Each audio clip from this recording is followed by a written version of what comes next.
Hi guys, we're going to talk about 2-7 linear programming. So we're going to use pretty much everything from 2-6, but now it's a word problem. All right. So steps for linear programming. Number 1, define your variables. Step 2, write the constraints as systems of inequalities. A lot of these problems have to do with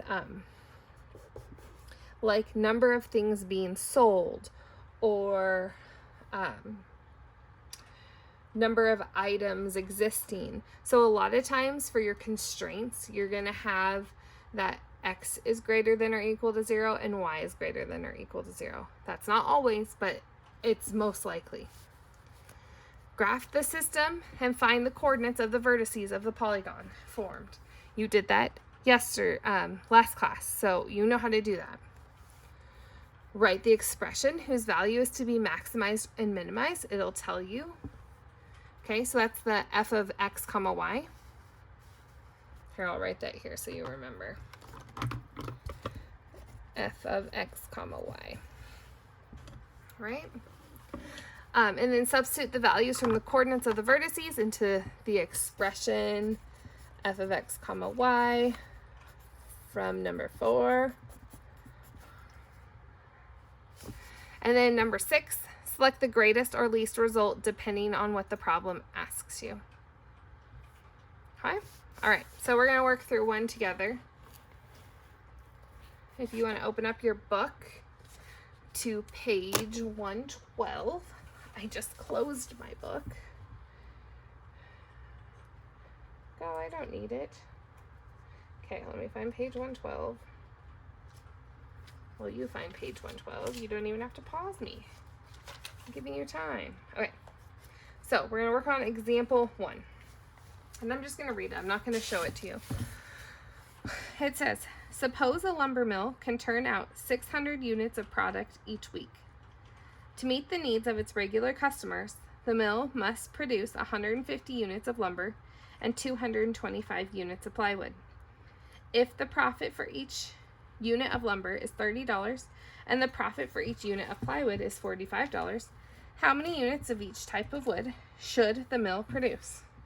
Okay, so step 1, define our variables. So our variables are going to be in 2 colors. Okay, let's say that x equals lumber and y equals plywood.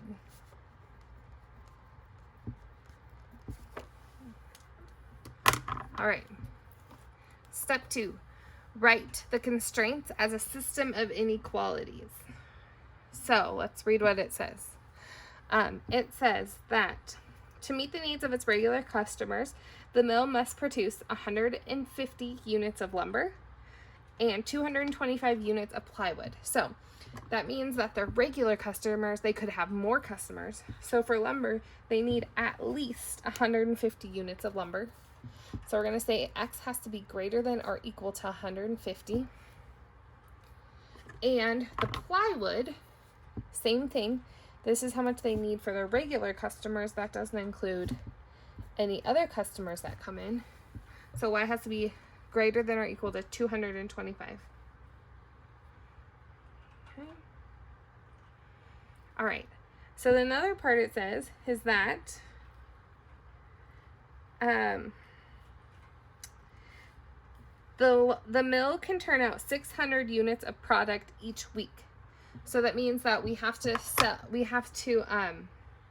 the most amount of lumber and plywood combined is 650. All right.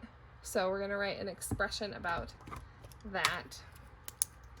So lumber plus plywood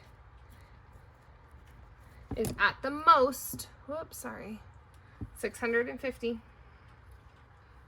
And I already got us off wrong. It's 600. Reading. There we go. Fixed. Okay. All right. That's all the variables it tells us. It talks about profit, but that's going to be right here. It tells you to graph it. I might switch up. I would be willing to say, I think it's okay if you switch up 3 and 4 if you want to. If you're already working with the problem and you know what's going on and you want to write that f of x equation right now, I think that's okay. All right.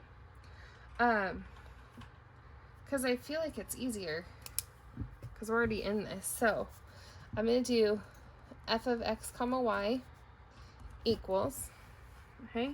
So what does it say that that's going to equal? It says that if the profit for each unit of lumber is $30, so we'll have 30x, and the profit of each plywood is $45, how many of each type should they produce to maximize profit? So we want this, I'm just going to make a note, as we want this to be a max. Okay, so now later we know. All right. Book away now. Let's do some work. Hey, next step is to graph.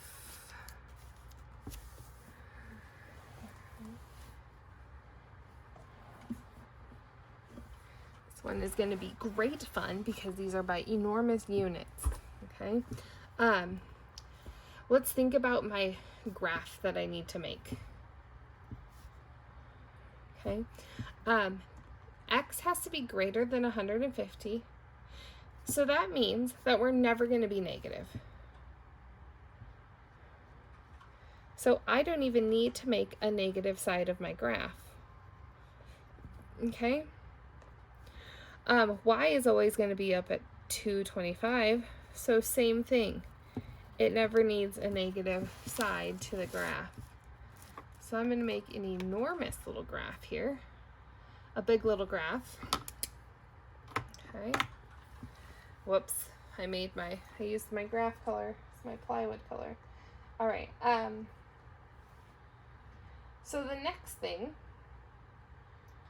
is picking your units we're going to go by. Okay.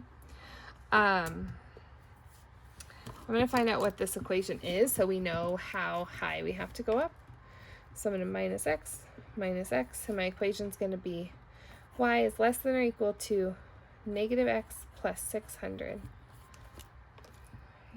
So 600 is going to be on this one, 225, 150. Okay, so I don't know if I have enough room to go by 25s. 25, 50, 75, 100. So that would mean I would need, what, 12? 4 times 6? I need 24. 1, 2, 3, 4, 5, 6. No way. Okay, so maybe 50s. So 50, 100, 150, 200, 250, 300, 350, 400, 450, 500, 550, 600. Okay. I would graph those out so you know that all of them are by units. Whatever units you decide they should be in. On this one, I decided to go by 50s because that was the only way that would fit on my screen. So 50, 100, 150, 200, 250, 300. Okay, maybe I could keep writing, but I'm gonna just leave it at that for now. See if I'm good. All right, so my x's cannot be less than 150. So this is the max my x's can be.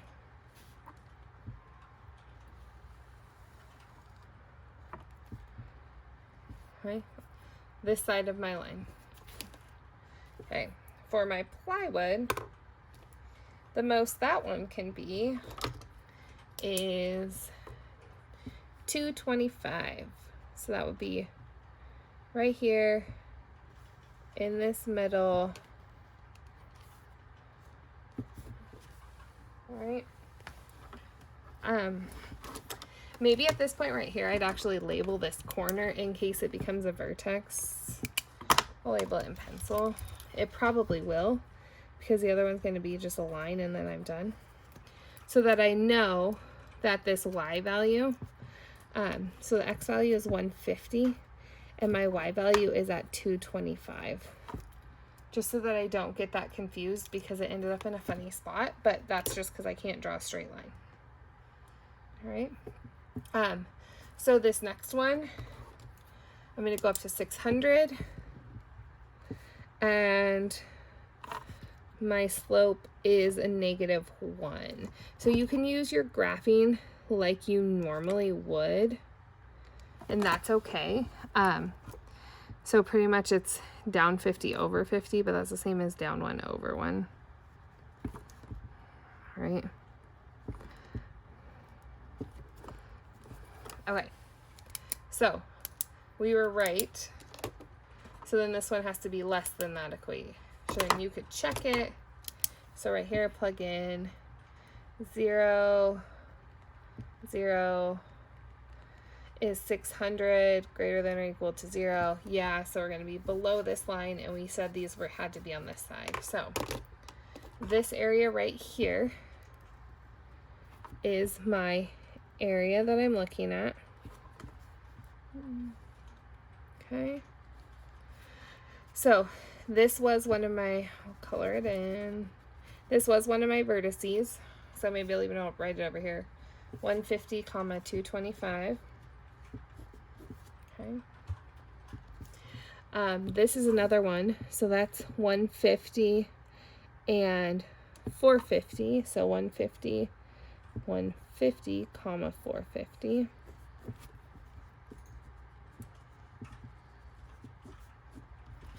Okay, and then this is my last one. We know that this line is at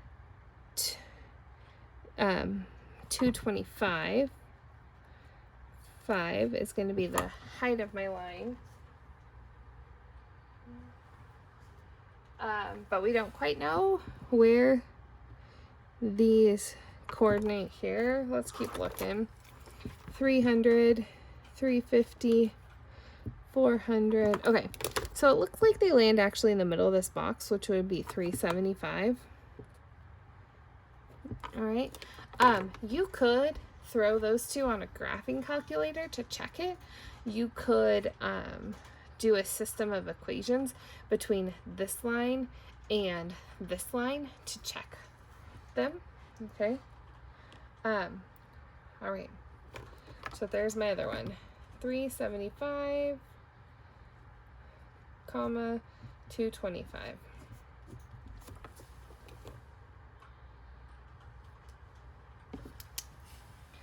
All right, so now what we're gonna do is get our handy dandy pencil back, and we are gonna plug these things in. So we're done with our graphing. We made our graph, we got our vertices. So now we're gonna plug these things in. So we're gonna do 30 times 150, that's the x value, plus 45 times the y value. Okay.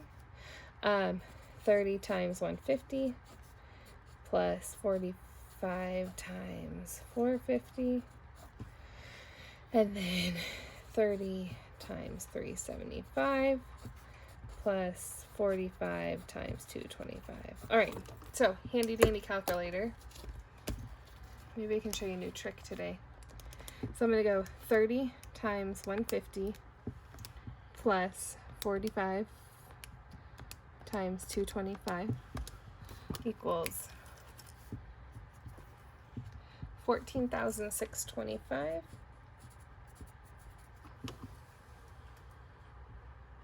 Okay, so instead of typing that all in again, you can go, let's show you, second, and then on the enter it should say entry, and it should redo it for you. And now you can go back in and switch up your numbers. So that was 150, this was 450, so that is 24,750. Okay, and second entry again, so this 30 should be 375. Whoops, I cleared it.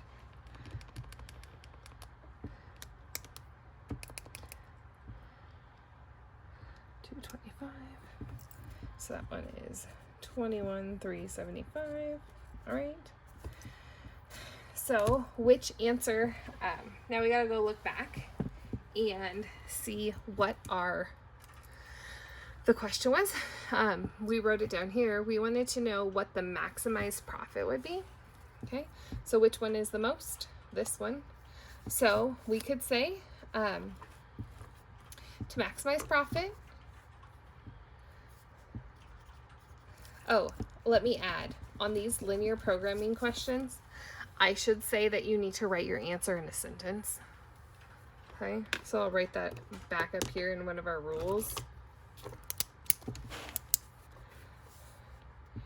And write answer in a sentence.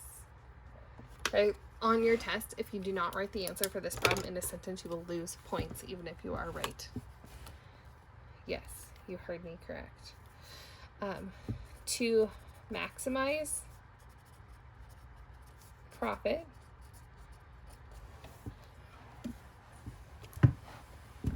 we could even say of $24,750, they need to make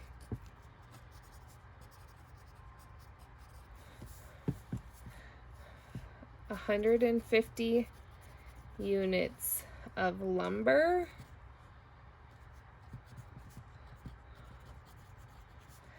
and 450 units of plywood.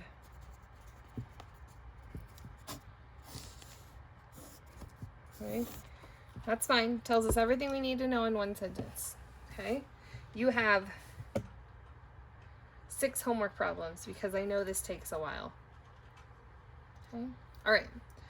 A couple of things. Actually, in 3 of the homework problems are this part right here. So, a couple more things. 2 more things. There are 2 kinds of equations that could happen. 2 situations. Okay. So first one is an infeasible. So that means that your constraints don't confine a region with common points. So this one was saying if it has to be below this line and these lines. This was just an example. It could be a bad one, but let's say it's just these colored in regions.